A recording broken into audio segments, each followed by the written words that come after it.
Hey, good afternoon, everybody. I'm Chris with Bienville Bites Food Tour. Thank y'all for joining me this afternoon.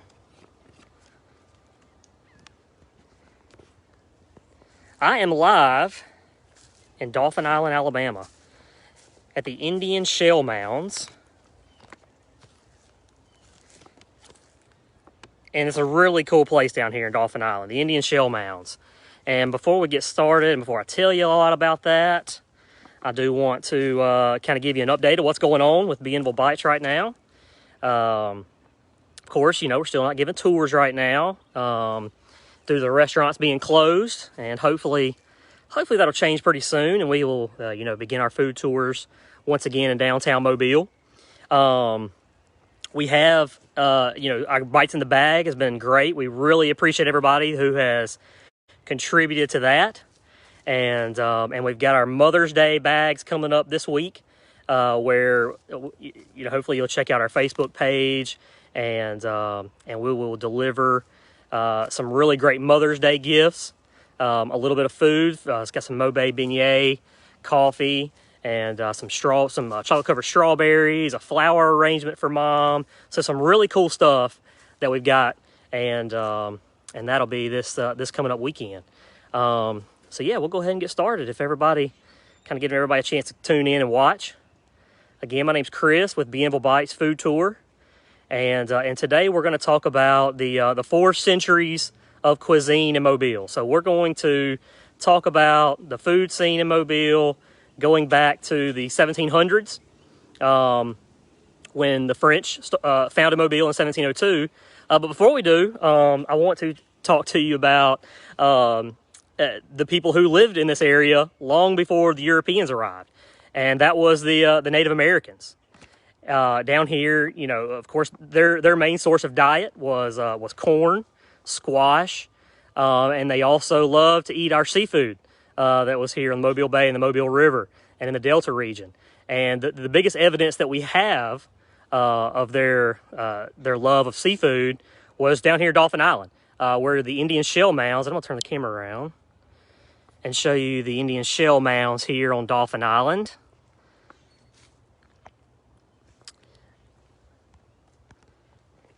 Some of these mounds are 20 foot high, and archaeological explorations have dug here and found that these shell mounds were made of oyster shells and fish bones that accumulated meal after meal here on Dauphin Island. So they would come down here and they would harvest their oysters, and a lot of times probably take them back up the river with them, up the Mobile River.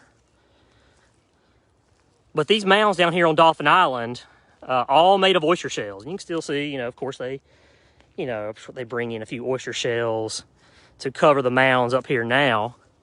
But it's really, really cool.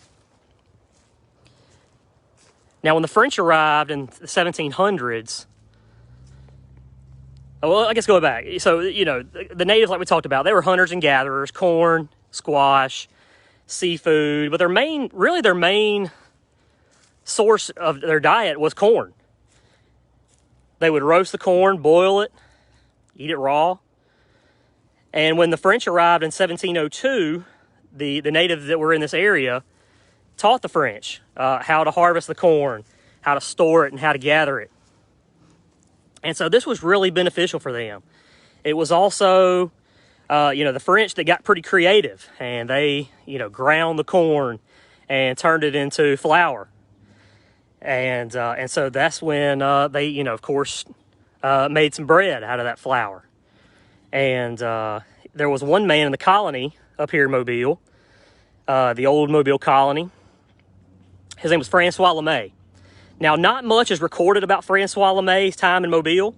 He was a young man, teenager, that was growing up in the Mobile colony. And but he would later move to New Orleans in 1722. And it was there that he started the Bellegarde Bakery, which is the oldest bakery in New Orleans, first bakery in New Orleans. And it's actually still in operation today. Now, like I said, not much is recorded of Francois Lemay, his time in Mobile.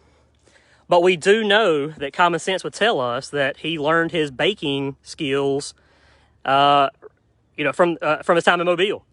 And so while, like I said, common sense might tell us also that Francois Lemay, I have a hard time believing that Francois Lemay didn't put some oysters or some fish, on some of his bread that he baked here in the old colony and had the first oyster po' boy in the New World.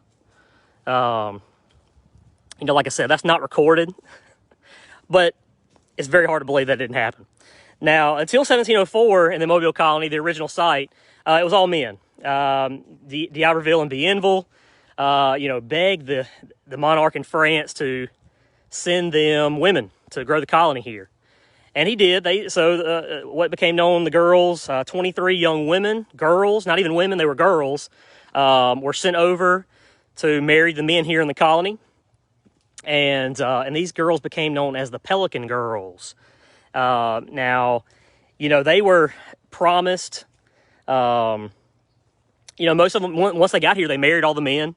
And, except maybe one or two of them. There's always one or two girls, in the group that just can't be satisfied. But anyway, they come up here, married the men, and they were promised, a land of milk and honey and riches. And I'm sure when they got here, they actually became pretty discouraged, upset. They would some of the French men would sneak around with some of the Indian girls. Maybe they liked them a little bit better, but they were also tired of eating corn and eating acorns to survive, and so that's what that led to a protest. Some might say this was the first women's rights movement in America. But they held a protest to Bienville, protest that, they were tired, like I said, tired of the corn, tired of eating acorns. And so Bienville commissioned one of his housekeepers to teach these young women how to cook, live off the land.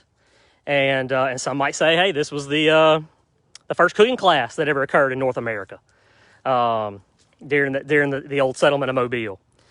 But and what come out of that cooking class was, like I said, the housekeeper was teaching, one of the stews that was very popular, and this stew was, they added some French touches, some sassafras leaves, some okra that they had acquired on the way over from the West Indies, and some seafood from the Mobile River. Mixed all this together, and it became known as gumbo, which is the African word for okra.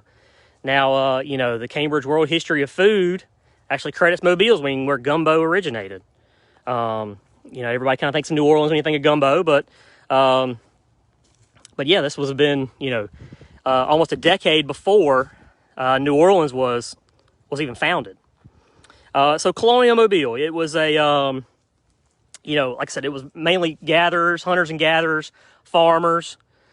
And one thing I guess that was kind of a constant was oysters. They absolutely loved to eat oysters. And, even some of the first roads in Mobile were all paved of oyster shells. A lot of the first buildings in Mobile were, the foundation was oyster shells. And they would even plaster the walls together with using oyster shells as a way to do that. So oysters are very vitally, architecturally, not just to the diets of the Mobilians in colonial Mobile. Now, fast forward to the 1800s, and, restaurants kind of became popular. And the first restaurant in Mobile was about in the 1830s. That would have been the first restaurant. Really, Mobilians didn't have to worry too much about food supply. Antebellum Mobile, cotton was huge in the city. And so, like I said, the food supply, that was something that, most Mobilians didn't really have to worry about until the Civil War. And once the Union ships started to block the mouth of the Mobile Bay, ships could not enter Mobile Bay and enter the port of Mobile. And so, ships that, brought in salt, which was pretty vital to preserve meat, sugar, coffee, things, even necessities, not just food, like buttons and needles that were needed during the time of the Civil War. You know, that prevented it. And so it caused a pretty great hardship here in the city of Mobile. Now, all that kind of came to a head when September in 1863, some women, like I said, very upset about not having the proper food supplies that they needed, formed a riot. A group started in Spring Hill, and this is called the Bread Riot of Mobile. So in 1863, so these women formed in Spring Hill and started a march down to downtown Mobile, to Dauphin Street. These women had broom handles and axe, and they began to loot a lot of the stores in downtown Mobile, stealing food. And so these bread riots really caused a riot in Civil War era Mobile, 1863.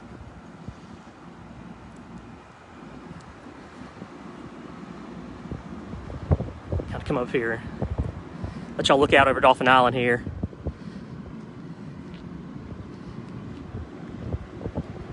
But yeah, so meanwhile, you know, the soldiers, and especially the soldiers that were stationed down here in Mobile Bay, now they found Mobile Bay almost like a seafood buffet down here.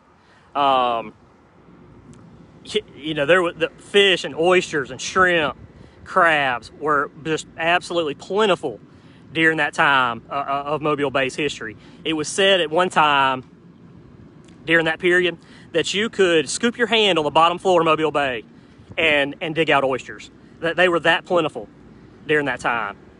So while the women and the men and women were, you know, struggling, the soldiers, they were doing okay. Especially the ones that were stationed down here in Mobile Bay, which is very rare. You know, a lot of the other soldiers in the other parts of the South and even the North, you know, they were hardtack and pork. That was their, you know, bacon. That was their primary diet. And so if you were down here in this area, you were pretty fortunate. Now, the advent of refrigeration come about, you know, after the Civil War. And that really started a boom of restaurants. Refrigeration helped, you know, these restaurants have seafood and year-round.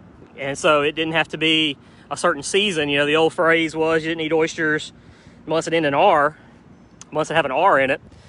So, you know, like I said, that refrigeration helped, you know, it kind of helped that do away with that. And so you see restaurants like Wenzel's. They were formed 1938 in downtown Mobile, kind of the iconic, you know, restaurants in Mobile. And there was just a boom of restaurants leading up even to the 1900s. And, you know, really what defined the 1900s in Mobile were Greek-owned restaurants. So, you know, a lot of people may remember Constantine's, Corbett's. Some of your old Mobilians probably remember eating at some of these restaurants, Greek-owned restaurants. Three Georges, still around today. They were a Greek-owned restaurant. Bellegarde Bakery was a very popular bakery in Mobile in the early 1900s, and that was they were also Greek-owned. And then going up to World War II, you know, World War II kind of changed our society in the United States. You know, restaurants became extremely popular. And home-style cooked meals became popular. So cafeterias would pop up, and other restaurants that serve home-style cooked meals. And that really defined, you know, kind of Mobile's food scene all the way up until, you know, the end of the 20th century. You know, what could you get? How much food could you get for the most money? Really defined our food scene here in Mobile. Throughout most of the 21st century, and even, you know, almost up until today. I think, you know, fast forward to today, you know, our food scene has definitely has grown, and we have definitely stretched our palates. Restaurants like the Royal Scam and the Noble South, Southern National, you know, some of these restaurants that, like I said, have really stretched our palates, has really grown our food scene here in Mobile. But one constant, you know, throughout the entire history of Mobile, even going back thousands of years to when the Indians, is oysters.